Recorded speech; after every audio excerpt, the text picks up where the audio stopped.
ఈ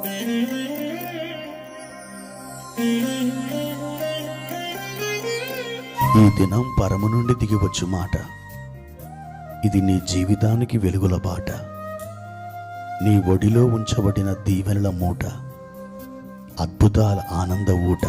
మే 25 సంవత్సరమంతా మీరు బైబిల్ చదివి ముగించడానికి ఈరోజు మీరు చదవలసిన లేఖన భాగము ఉదయం మొదటి దినవృత్తాంతములు 25, 26, 27 అధ్యాయములు. సాయంత్రం యోహాను సువార్త 9వ అధ్యాయము 1 నుండి 23 వరకు. ప్రభునందు నాకు అత్యంత ప్రియమైన దేవుని బిడ్డలారా, ఈ ఉదయకాల సమయంలో మీ అందరికీ నా ప్రత్యేకమైన వందనాలు తెలియజేస్తున్నాను. ప్రియ దేవుని బిడ్డలారా, ఎలా ఉన్నారు? బాగున్నారు కదూ? ఈ దినాలలో మీ ఆత్మీయ జీవితం ఎలా ఉన్నది? మీరు బలము పొంది ప్రతి విధమైన శోధన, కీడు, కష్టం, పరీక్షలు ఇవన్నింటినీ ఎదిరించి మీరు ప్రభువులో స్థిరులుగా ఉన్నారా? మీరు స్థిరులుగా సాగి వెళ్తున్నారా? నా ప్రియ దేవుని బిడ్డలారా, దేవుని కొరకు నిలబడాలని, దేవుని కొరకు గొప్ప కార్యాలు సాధించాలని ఎవరైతే ఇష్టపడతారో వాళ్ళ జీవితాల్లో దుష్టుడు, అపవాది అనేక విధములైన పోరాటాలు, యుద్ధాలు తీసుకొని వస్తాడు. అయినా నీవు తీసుకున్న తీర్మానం అది అనవసరంగా నువ్వు తీసుకున్న తీర్మానం కాదు. దేవుడు నీకు జయమునివ్వడానికి, దేవుడు నీకు బలమునివ్వడానికి, దేవుడు అపవాది మీద గొప్ప విజయాన్ని నువ్వు సాధించడానికి, నీకు బలమునివ్వడానికి ఆయన ఇష్టపడుతున్నాడు. దేనిని బట్టి మీరు చింతించవద్దు, భయపడవద్దు. మిమ్మల్ని బలపరిచే దేవుడు మీకు తోడుగా నడుస్తున్నాడు. దేవుని వాక్యాన్ని చదువుకుందాం. 121వ కీర్తన 4వ వచనం. ఇశ్రాయేలును కాపాడువాడు కునకడు, నిద్రపోడు. అద్భుతమైన వాగ్దానం. పరిశుద్ధ గ్రంథంలో వేలాది వాగ్దానాలు ఉన్నాయి. ఈ వాగ్దానాలలో ఇప్పుడు మనం చదివినటువంటి వాగ్దానం అది శ్రేష్టమైన వాగ్దానం. ప్రియ దేవుని బిడ్డలారా, ఈ వాగ్దానం ఏం చెప్తుంది? ఇశ్రాయేలును కాపాడువాడు కునకడు, నిద్రపోడు. ఇశ్రాయేలును అనే మాట దగ్గర మీ పేరు పెట్టుకొని చదవండి. అద్భుతంగా సందర్భం అతికినట్టుగా సరిపోతుంది. ఈ వాక్యం మీ సొంతమవుతుంది. ఆ వాగ్దానం మీద మీ చూపుడు వ్రేలుంచి ఆ వాగ్దానాన్ని మీరు స్వతంత్రించుకోనండి. ఇశ్రాయేలును కాపాడువాడు కునకడు, నిద్రపోడు. ప్రతి విధమైన కీడు నుండి, ప్రతి విధమైన అపాయం నుండి, ప్రతి విధమైన శత్రు పోరాటం నుండి, ప్రతి విధమైనటువంటి సాతాను సంబంధమైన శోధనల నుండి నిన్ను ఆయన కాపాడుతాడు.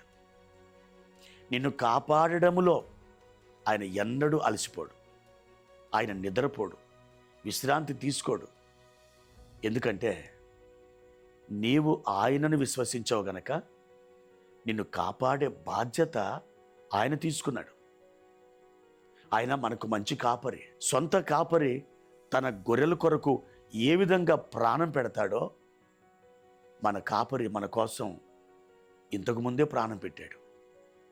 ఆ కాపరి పునరుద్ధానుడై నీ యొద్ద నిలిచి, నా బిడ్డ, నిన్ను కాపాడడములో ఎన్నడు కొనకను, ఎన్నడు నిద్రపోను అని చెబుతున్నాడు.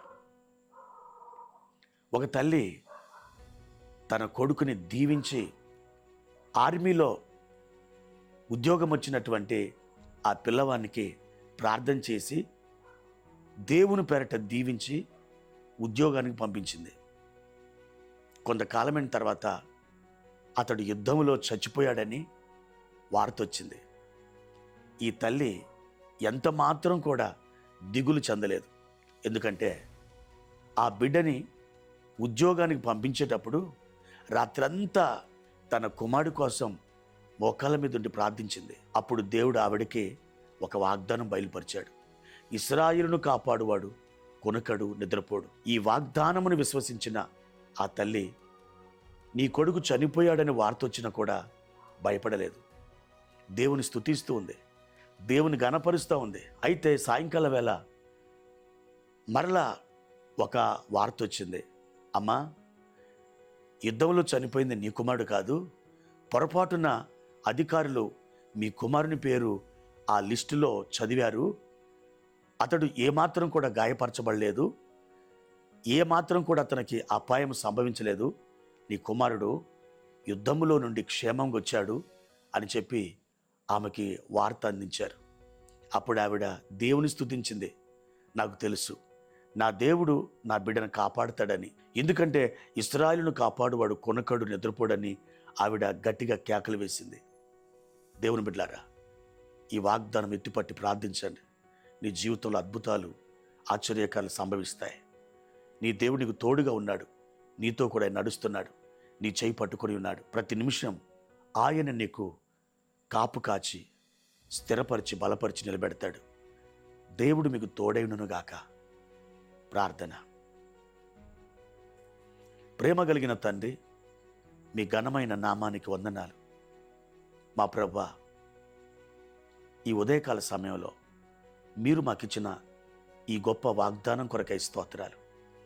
మా ప్రియులను బలపరచండి, దీవించండి, లేవనెత్తండి, అద్భుతాలు ఆశ్చర్యకార్యాలు జరిగించండి, మీ మహిమతో నింపండి. ప్రభువా, మీ వాగ్దానాలు ఎన్నడూ చెక్కు చెదరవు.